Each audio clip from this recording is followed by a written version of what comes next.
आपका अपने YouTube channel the institute of mathematics में स्वागत है। मैं हूं प्रिंस कुमार।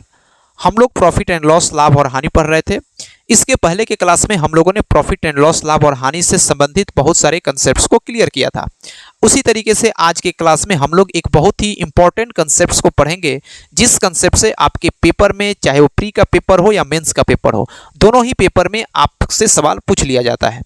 बेहद ही आसान कंसेप्ट है, लेकिन इंपॉर्टेंट कंसेप्ट है। तो चलिए क्लास के स्टार्ट करते हैं और समझते हैं क्या कंसेप्ट है। जैसे कि आपसे कहा जाए, बेहद ही आपको ध्यान से सुनना है। क्या है कि जैसे कोई ऑब्जेक्ट है, किसी ऑब्जेक्ट का कॉस्ट प्राइस कुछ दिया हुआ है और वह व्यक्ति उस पर कुछ प्रॉफिट परसेंट लेकर के बेचना चाहता है। किसी सामान का कॉस्ट प्राइस है और उस पर प्रॉफिट परसेंट लेकर के कोई बेचना चाहता है, तो उसका सेलिंग प्राइस कितना होगा। तो सेलिंग प्राइस निकालने का फॉर्मूला होता है cost price into 100 plus profit बटा 100 हो जाएगा। यह आपने फॉर्मूला जो है सो निश्चित रूप से पढ़ा होगा कि कोई सामान है, किसी सामान का कॉस्ट प्राइस कुछ दिया है, प्रॉफिट परसेंट दिया है, तो सेलिंग प्राइस निकालने का फॉर्मूला होता है cost price into 100 plus profit बटा 100। अगर लॉस परसेंट होगा तब वो हो जाता है सीपी, यानी कि cost price into 100 minus loss बटा 100 हो जाता है। यह आपको सेलिंग प्राइस निकालने का फॉर्मूला होता है। यह आपने निश्चित रूप से जो है सो पढ़ा ही होगा। इसी तरीके से एक चीज होती है कि जैसे कोई चीज है जिसका कुछ मार्क है, कोई मार्क प्राइस है, किसी सामान पर उसका टैग कोई प्राइस है और उस पर वह व्यक्ति जो है सो कुछ ना कुछ डिस्काउंट दे करके बेचना चाहता है। अगर कोई ऑब्जेक्ट है जिसका कोई मार्क प्राइस है और मार्क प्राइस पर कुछ डिस्काउंट देकर बेचना चाहता है, तो उसका सेलिंग प्राइस बताओ। तो सेलिंग प्राइस निकालने का फॉर्मूला होता है mark price into 100 minus discount बट्टा जो है सो क्या होता है 100 होता है। तो ये चीजें आपको जो है सो, हमको आशा है कि आप इसको पहले से जानते होंगे, और नहीं भी जानते होंगे तो ये कोई बहुत बड़ी बात नहीं है। क्या है कि ध्यान से समझना है कि अगर कोई ऑब्जेक्ट है जिसका कॉस्ट प्राइस कुछ दिया है, उसको या तो प्रॉफिट परसेंट पर कुछ बेचना चाहे या लॉस परसेंट पर कुछ बेचना चाहे, तो उस वस्तु का जो सेलिंग प्राइस होगा, विक्रय मूल्य होगा, वह cost price into 100 plus profit बटा 100 हो गया, या cost price into 100 minus loss बटा 100 हो जाएगा। अगर हम केवल प्रॉफिट पर बात करते हैं, अगर एक बात बताओ, यहाँ पे भी सेलिंग प्राइस का मान यहाँ पे दिया है और यहाँ पर भी सेलिंग प्राइस का मान दिया है। अगर दोनों का LHS बराबर है, दोनों का लेफ्ट हैंड साइड बराबर है, तो निश्चित रूप से RHS को भी हम लोग क्या कर सकते हैं, बराबर कर सकते हैं। तो इसका अगर RHS बराबर करेंगे तो हो जाएगा cost price into 100 plus profit बटा 100 इंटू बराबर, यहां से हो जाएगा मार्क प्राइस इंटू का 100 माइनस डिस्काउंट बटा जो है सो क्या हो जाएगा 100 हो जाएगा। अब यहां से देखिए 100 से 100 क्या होगा, कैंसिल होगा। 100 और 100 से क्या हो जाएगा, 100 से 100 कैंसिल करा सकते हैं। यहां से MP गुणा में है, दूसरे तरफ आएगा तो भाग में, तो यहां से हो जाएगा CP अपॉन जो है सो क्या होगा MP। CP अपॉन MP का जो रेशियो निकालेंगे तो हो जाएगा 100 माइनस डिस्काउंट अपॉन 100 प्लस क्या हो जाएगा, प्रॉफिट हो जाएगा। यह आपको डाटा जो है सो, यह एक रिजल्ट जो है, ये मोस्ट इंपॉर्टेंट रिजल्ट है। यह बहुत ही वेरी इंपॉर्टेंट रिजल्ट है, जिसको आपको क्या रखना है, याद रखना है। इस रिजल्ट पर आपके पेपर में, डायरेक्ट पेपर में सवाल पूछा जाता है, या आपका प्री एग्जाम हो या मेंस एग्जाम हो, कहीं पर भी बैठते हैं तो इस रिजल्ट पर, इस डाटा पर, इस कंसेप्ट पर आपके सवाल पूछे जाते हैं। क्या कंसेप्ट रहेगा, अगर कहीं पर कॉस्ट प्राइस और मार्क प्राइस का रेशियो पूछा जाए, क्रय मूल्य और अंकित मूल्य का अनुपात पूछा जाए, रेशियो पूछा जाए, अगर हमको कॉस्ट प्राइस दिया हो कब, या तो लॉस परसेंट या प्रॉफिट परसेंट। अच्छा, यहाँ पे देखिए, अगर यहाँ पे लॉस परसेंट दिया रहेगा तो यहाँ पे माइनस लॉस लगा देंगे, प्रॉफिट परसेंट रहेगा तो यहाँ पे प्रॉफिट परसेंट कर देंगे। हमको आशा है कि आप इस बात को समझ गए होंगे कि अगर मानकर चलिए आपको एक बार में डाटा को हम क्या करते हैं, यहाँ पे लिख देते हैं कि अगर बाय द वे कहीं पर कॉस्ट प्राइस दिया हो, हमको प्रॉफिट परसेंट, यहां से आपको एक चीजें क्लियर हो गया कि अगर कहीं पे प्रॉफिट परसेंट दिया हो या लॉस परसेंट दिया, दोनों में से कुछ भी दे सकता है। प्रॉफिट परसेंट दिया हो या लॉस परसेंट दिया हो और डिस्काउंट परसेंट दिया हो, ध्यान रखना है कि प्रॉफिट परसेंट या लॉस परसेंट दिया हो और डिस्काउंट परसेंट दिया हो, और हमसे पूछा जाए कि कॉस्ट प्राइस और मार्क प्राइस का अनुपात निकाल के बताओ। तो अगर प्रॉफिट परसेंट दिया है और डिस्काउंट परसेंट दिया है, तो कॉस्ट प्राइस जो होता है बराबर होता है 100 माइनस डिस्काउंट बटा जो MP का रेशियो देता है, वो देता है 100 प्लस प्रॉफिट के। अगर लॉस होगा तो इसको लिख सकते हैं 100 minus discount upon 100 plus minus loss के बराबर होगा कब, CP अपॉन MP का जो है सो अनुपात होता है। यह आपको ध्यान में रखना है कि अगर हमको डिस्काउंट परसेंट दिया हो तो CP के सामने 100 माइनस डिस्काउंट को माइनस कर देंगे और मार्क प्राइस के सामने 100 माइनस लॉस कर देंगे, या 100 प्लस जो है सो क्या कर देंगे, प्रॉफिट कर देंगे। यहां से कॉस्ट प्राइस और मार्क प्राइस का जो है सो क्या हो जाएगा, अनुपात जो है सो निकल जाएगा। आई बात समझ में। अब आपको हम एक छोटे छोटे सवाल के थ्रू समझाते हैं कि किस तरीके से हमको इसको सवाल में इंप्लीमेंट करना है, सवाल में कैसे जो है सो इसको लागू करना है। तो देखिए पहला सवाल आपके स्क्रीन पर ये रहा, स्क्रीन पर मैंने लिखा है, यहाँ पे जो है सो इस कंसेप्ट का यूज करेंगे। अच्छा, इस सवाल को हम डिटेल में भी बना देते हैं ताकि आपको पता चल जाए क्या है सवाल। सवाल को कहता है कि एक दुकानदार को अंकित मूल्य को क्रय मूल्य से कितना प्रतिशत अधिक अंकित करना चाहिए ताकि 10% का छूट देने पर उसको 30% का जो है सो क्या हो, लाभ प्राप्त हो। यह आपके सामने सवाल है। सवाल में कहता है कि एक दुकानदार को अंकित मूल्य यानी कि मार्क प्राइस को कॉस्ट प्राइस से कितना अधिक प्रतिशत जो है सो अंकित करना चाहिए, मार्क करना चाहिए, ताकि हम लोग 10% का अगर डिस्काउंट भी दें तब जो है सो हम लोग को क्या होना चाहिए कि 30% का लाभ हो। तो देखिए पहले इसको हम डिटेल में बनाते हैं, फिर जो है सो आपको जो मैंने इसके पहले कंसेप्ट पढ़ा था उसको समझाते हैं। अगर इसको डिटेल में हम सवाल को लगाते हैं तो आपने एक चीज देखा होगा, सीपी, एसपी और जो है सो MP, cost price, selling price और मार्क प्राइस। सवाल कहता है कि लाभ कितने का कमाना है, 30%। कहता है कि कितना, ताकि 10% का छूट देने पर हमेशा 30% का लाभ कमाए। एक बात देखिएगा, हमेशा डिस्काउंट जो है, छूट जो है, हम लोग हमेशा मार्क प्राइस पर देते हैं और लाभ जो है सो हमेशा कॉस्ट प्राइस पर कमाते हैं, क्रय मूल्य पर कमाते हैं। तो सवाल में कहता है कि 30% का लाभ कमाना है, तो 30% का अगर हमको लाभ कमाना है तो 30% का फ्रैक्शन वैल्यू होता है 3/10। यानी कि अगर कॉस्ट प्राइस 10 है तो 3 का लाभ लेकर कितने में बेचना है, 13 यूनिट में हमको बेचना है। जबकि सवाल में कहता है कि 10% का छूट भी देना है। 10% के छूट देने का मतलब होता है 1/10। यानी कि अगर मार्क प्राइस 10 है तो 1 का डिस्काउंट देकर कितने में बेचना है, 9 यूनिट में जो है सो सामान को क्या करना है, बेचना है। अब यहां से हम कॉस्ट प्राइस और सेलिंग प्राइस और मार्क प्राइस का अनुपात निकालेंगे, रेशियो निकालेंगे। रेशियो निकालने के लिए क्या करेंगे कि ऊपर जो है सो 9 से मल्टीप्लाई करेंगे, नीचे जो है सो 13 से मल्टीप्लाई करेंगे। यहां पर भी 9 से मल्टीप्लाई करेंगे, यहां पे भी 13 से मल्टीप्लाई करेंगे। 10 9 90, 13 9 13 में 9 से मल्टीप्लाई करेंगे तो हो जाएगा 117। यहां पे 10 दिया 130। तो सवाल में कहता है कि कितना प्रतिशत, सवाल में कहते हैं कि एक दुकानदार को अंकित मूल्य को क्रय मूल्य से कितना प्रतिशत अधिक अंकित करना चाहिए। तो यहां से देखिए क्रय मूल्य, सेलिंग प्राइस और मार्क प्राइस तीनों का हमने अनुपात निकाल लिया। यहां पे क्रय मूल्य जो है सो कितना है, 90 है, मार्क प्राइस कितना है, 40 है। मतलब कि मार्क प्राइस यानी कि अंकित मूल्य जो है सो क्रय मूल्य से कितना ज्यादा है, 40 ज्यादा है। कितने पर, 90 पर, इसलिए जो है सो 100 पर। इसको फ्रैक्शन, इसको हल कराएंगे तो 1 0 से 1 0 खत्म होगा, 4/9 का प्रतिशत वैल्यू निकालेंगे तो 1/9 का जब परसेंटेज मैंने पढ़ा रहा था तो वहां पे मैंने बताया था 1/9 का प्रतिशत वैल्यू होता है 1 सही 1/9%। इसका प्रतिशत वैल्यू निकालेंगे तो हो जाएगा 44 सही 4/9%। क्या करना चाहिए, अधिक अंकित करना चाहिए।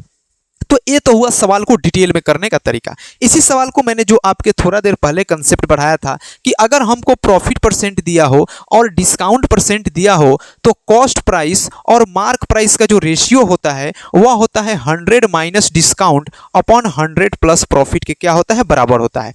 थोड़ा देर पहले मैंने इसी सवाल को बताया था कि अगर कॉस्ट प्राइस दिया हो, मार्क प्राइस का अनुपात पूछे, अगर प्रॉफिट और डिस्काउंट परसेंट दिया हो तो कॉस्ट प्राइस और मार्क प्राइस का जो अनुपात होता है, रेशियो होता है, वह बराबर होता है 100 minus discount upon 100 plus profit के क्या होता है, बराबर होता है। अब कॉस्ट प्राइस और मार्क प्राइस का रेशियो निकालते हैं। तो एक बात बताइए, डिस्काउंट कितने प्रतिशत का दिया गया है, 10% का दिया गया है, तो 100 में से 10 को माइनस करेंगे तो हो जाएगा 90। बट मार्क प्राइस कितने का लाभ कमाया है, 30 का, तो 100 में 30 को जोड़ेंगे तो हो जाएगा 130। अब बताइए कॉस्ट प्राइस 90 है, मार्क प्राइस 130 है, तो कितना ज्यादा है, 40 से ज्यादा है। कितने पर, 90 पर, इसलिए जो है 100 पर। वैसे ही हल कराएंगे तो हो जाएगा 44 सही 4/9%। यानी कि अंकित मूल्य को जो है सो क्रय मूल्य से कितना अधिक प्रतिशत अंकित करना चाहिए, 44 सही 4/9% जो सो क्या करना चाहिए, अधिक अंकित करना चाहिए। हमको आशा है कि आप इस बात को समझ गए होंगे। अब अगला प्रश्न आपको हम लोग डायरेक्ट इसी कंसेप्ट का यूज करेंगे और डायरेक्ट जो है सो सवाल को लगाने का काम करेंगे। सेम टाइप का सवाल कहता है, चलिए अगला प्रश्न, एक व्यक्ति अपनी वस्तुओं को अंकित मूल्य पर कितने प्रतिशत का डिस्काउंट देना चाहता है, 15% का डिस्काउंट देना चाहता है, तो वह अंकित मूल्य को कितना प्रतिशत बढ़ा के अंकित करे ताकि जो है सो उसको कितने प्रतिशत का लाभ हो सके, 19% का लाभ हो सके। तो यहां पे भी हमको कॉस्ट प्राइस और मार्क प्राइस का रेशियो पूछा गया है। तो सबसे पहले आपको पता है कि हमको यहां पे डिस्काउंट परसेंट भी दिया है और प्रॉफिट परसेंट भी दिया है, और क्या पूछ रहा है कि वह अपनी वस्तु को कितना प्रतिशत मूल्य बढ़ाकर अंकित करें। हमेशा मूल्य बढ़ाकर जो अंकित किया जाए तो वो कॉस्ट प्राइस पर ही करते हैं, क्रयमूल्य पर ही करते हैं। तो यहां से अगर हम कॉस्ट प्राइस और मार्क प्राइस का रेशियो निकालते हैं तो कॉस्ट प्राइस का रेशियो हो जाता है 100 माइनस डिस्काउंट बटा 100 प्लस प्रॉफिट के बराबर होता है। डिस्काउंट कितने प्रतिशत का कमा रहा है? 15% का, तो 100 में से 15 को माइनस कराएंगे तो कितना हो जाएगा? 85 बटा प्रॉफिट कितने का कमा रहा है? 19 का प्रॉफिट कमा रहा है। 100 में 19 को जोड़ेंगे तो हो जाएगा 119। 17 पचे 85, 17 सते 1900, यानी कि इसके कॉस्ट प्राइस और मार्क प्राइस का जो रेशियो होगा वह कितना हो जाएगा? 5 अनुपात जो है सो हमको 7 मिल जाएगा। अब एक बात बताइए, किसी ऑब्जेक्ट का कॉस्ट प्राइस 5 है और मार्क प्राइस 7 है, तो मार्क प्राइस कॉस्ट प्राइस से कितना ज्यादा है? 2 यूनिट ज्यादा है। कितने पर? 5 पर, इसलिए जो है सो 100 पर 2/5 का प्रतिशत वैल्यू निकालेंगे तो जो है सो कितना प्रतिशत आ जाएगा? 40% या 40% जो है सो रिजल्ट आ जाएगा। आई बात समझ में? चलिए आगे इसी तरीके से एक और, घड़ी को कितने रुपए में खरीदता है? 500 रुपये में खरीदता है, लेकिन उसको 10% सीमा शुल्क भी देता है। मतलब कि उसको 500 रुपये तो विदेश में घड़ी का चुकाना पड़ा, लेकिन लाते समय वह जो क्या करता है कि 10% उसका सीमा शुल्क देता है, टैक्स देता है। तो एक बात बताइए, एक्चुअल में उस घड़ी विक्रेता को कितना कॉस्ट प्राइस पड़ा? तो 500 का घड़ी था, और 500 का घड़ी मतलब 500 का 10% 50, यानी कि उस घड़ी विक्रेता को एक्चुअल में घड़ी कितने का पड़ गया है? 550 रुपए का पड़ा है। क्योंकि वो घड़ी तो 500 में ही खरीदा है, लेकिन लाते समय उसको 10% उसको टैक्स देना पड़ा। तो घड़ी 500 की थी, 500 का 10% निकालेंगे तो 50 आएगा, यानी कि 500 में 50 को जोड़ेंगे तो उसका एक्चुअल जो है सो कॉस्ट प्राइस कितना हो जाएगा? 550 रुपया हो जाएगा। अब वो लाने के बाद क्या करता है? कहता है कि भैया हम अपने ग्राहकों को 25% का छूट देंगे और 20% का जो सो क्या करेंगे? लाभ कमाएंगे। कहता है कि हम 25% का डिस्काउंट देकर 20% का लाभ कमाएंगे। उस स्थिति में उसका जो अंकित मूल्य होगा, मार्क प्राइस होगा, कितना होगा? तो यहां से आपको पता है कि कॉस्ट प्राइस और मार्क प्राइस का हमको रेशियो निकालना है। कॉस्ट प्राइस और मार्क प्राइस का रेशियो निकालेंगे तो कॉस्ट प्राइस और मार्क प्राइस का रेशियो होते हैं, वो होते हैं 100 minus discount upon 100 plus profit. Discount कितने का दे रहा है भैया? 25% का दे रहा है, तो 100 में से 25 को माइनस करेंगे तो कितना हो जाएगा? 75 हो जाएगा बटा प्रॉफिट कितने कमा रहा है? 20 का कमा रहा है, तो 100 में 20 को जोड़ेंगे तो कितना हो जाएगा? 120 हो जाएगा। यहां से कॉस्ट प्राइस और मार्क प्राइस का जो अनुपात आया हमने निकाला 75 बटा 120, ये कैंसिल होगा। 15 पचे 75 और 15 आठे 120, यानी कि क्रयमूल्य और मार्क प्राइस का अनुपात जो होगा, कॉस्ट प्राइस और मार्क प्राइस का जो रेशियो होगा वह होगा 5:8।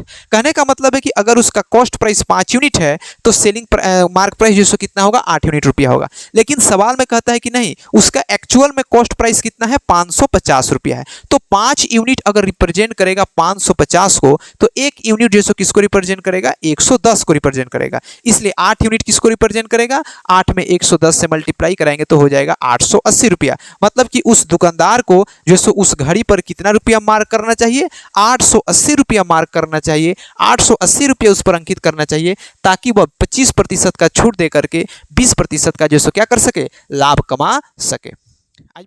और यह मेंस लेवल का सवाल है।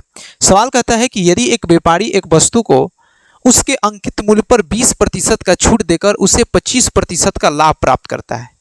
कोई एक व्यापारी है जो किसी वस्तु पर 20% का डिस्काउंट देकर 25% का प्रॉफिट कमाना चाहता है। तो यहां से सबसे पहले तो हम क्या करेंगे कि कॉस्ट प्राइस और मार्क प्राइस का क्या निकालते हैं? अनुपात निकालते हैं। तो कितने प्रतिशत का डिस्काउंट दिया है? 20% का डिस्काउंट दिया, मतलब 100 में से 20 को माइनस करेंगे तो 80 होगा। और प्रॉफिट कितने का कमाया है? 25% का प्रॉफिट कमाया है, तो 100 में 25 को जोड़ेंगे तो हो जाएगा 125। यहां से हमने कॉस्ट प्राइस और मार्क प्राइस का अनुपात निकाल लिया। अब यहां से हम कॉस्ट प्राइस और इसका रेशियो निकालेंगे तो 16 पचे हो जाएगा 80 और 25 पचे हो जाएगा 125, यानी कि कॉस्ट प्राइस और मार्क प्राइस रेशियो कितना है? 16:25 है। यहां तक सवाल क्लियर है। अब कहता है यदि वस्तु के क्रय मूल्य में 30% की वृद्धि की जाती है। अब थोड़ा सा सवाल में मैनिपुलेट किया, थोड़ा सा लैंग्वेज चेंज किया है। सवाल कहता है कि ये तो हमने यहां तक निकाल लिया, अब कहता है कि इसके क्रय मूल्य में हम 30% की इंक्रीज करते हैं, 30% बढ़ाते हैं। तो अब यहां पे हमने कॉस्ट प्राइस कितना निकाला है? 1600 निकाला है। अच्छा, 1600 अनुपात है, तो अनुपात को हम लोग 1600 भी मान सकते हैं, 2500 भी मान सकते हैं, कुछ भी मान सकते हैं। डेटा आसान करे इसको हम लोग क्या मान लेते हैं? 1600 मान लेते हैं, 1600 और 2500 मान लेते हैं, यानी कि क्रय मूल्य और मार्क प्राइस का अनुपात 1600 अनुपात 25 है। इसमें हम 30% का इंक्रीज करते हैं। तो 1600 का 30% निकालेंगे तो कितना हो जाएगा, 1600 का 30% हो जाएगा 480। तो 1600 में 480 को जोड़ेंगे तो हो जाएगा 2080, यानी कि अब उस वस्तु का जो कॉस्ट प्राइस होगा कितना हो जाएगा, 2080 यूनिट हो जाएगा। फिर कहता है कि कितनी वृद्धि होती है, तो 15% का लाभ प्राप्त करने में उसे अंकित मूल्य पर कितनी प्रतिशत का छूट देना होगा। तो एक बात बताइए, 2080 हमारा कॉस्ट प्राइस है, 2080 इस पर जो है सो 15% का लाभ कमाना है।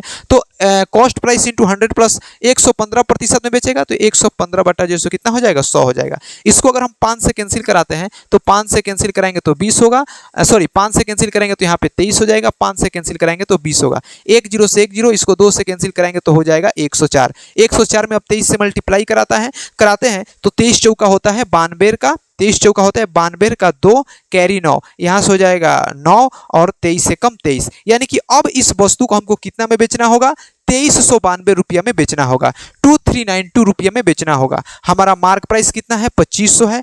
कितना कम में बेचना होगा, तो 108 में बेचना होगा। 108 का डिस्काउंट मिलेगा कितने पर, 2500 पर, इसलिए जो है 100 पर। यहाँ से 2 0 से 2 0 खत्म कराएंगे, यहाँ से हो जाएगा 25 चौका 100, 25 चौका 100 हो जाएगा, 25 तिया 75, यानी कि 4.32% का हमको क्या मिलेगा, जो है सो यहाँ से डिस्काउंट देना होगा। तब जाकर के जो है सो हम लोग उसको 15% के लाभ पर जो सो क्या कर सकते हैं, बेच सकते हैं। आई बात समझ में।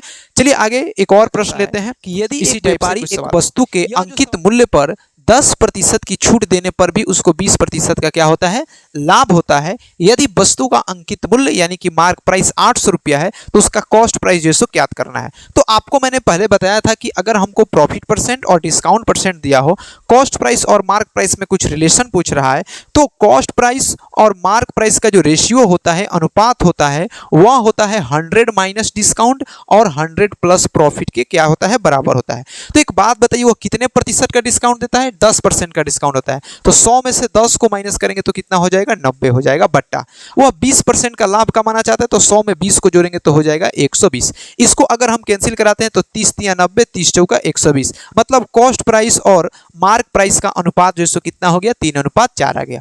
अब आगे सवाल में कहता है यदि वस्तु का अंकित मूल्य कितना है, 800 रुपया है। हमने यहाँ पे इसका अंकित मूल्य कितना प्राप्त किया है, 4 यूनिट प्राप्त किया है। तो 4 यूनिट अगर रिप्रेजेंट करेगा 800 रुपया को, तो 1 यूनिट रिप्रेजेंट करेगा 200 रुपया को, इसलिए 3 यूनिट किसको रिप्रेजेंट करेगा, 600 रुपया को रिप्रेजेंट करेगा। अतः इसका क्रय मूल्य जो होगा, कॉस्ट प्राइस जैसे होगा, कितना रुपया हो जाएगा, 600 रुपया जो है हो जाएगा।